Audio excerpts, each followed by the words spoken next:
এই কদম, আরে কদম কোথায় আছিস? শিগগির এদিকে আয়, আমি দেখ তোদের জন্য অনেক টাকা নিয়ে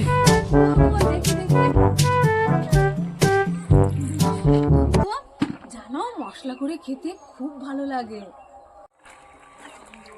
ওরে বাবা, এ কি কাঁকড়া নিয়েছে দেখো, সে ছোট কাঁকড়াও ছাড়েনি, দেখো এই ছোট কাঁকড়াও নিয়ে চলে এসেছে। এ কি খাওয়া যায় বলো? দেখি। এই দেখো এই দেখো এই দেখো।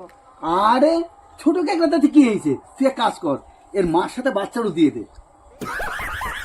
কি কি হয়েছে, কি হয়েছে? এই দেখো কাঁকড়ার কত ঘিলু হয়েছে।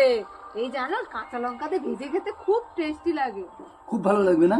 হ্যাঁ, যাতে টেস্টি হয় সেইভাবে রান্না করবে। কাঁকড়ায় কাঁকড়া যাচ্ছে, দেখো দেখো দেখো দেখো। ওরে বাবা, তো কামড়ে ধরেছে? হ্যাঁ, ওরে বাবা কি খাইতে কামড়ে ধরেছে? দাঁড়া দাঁড়া দাঁড়া, ব্যবস্থা নিচ্ছে, দাঁড়া দাঁড়া দাঁড়া। Oh, no, no, no, no.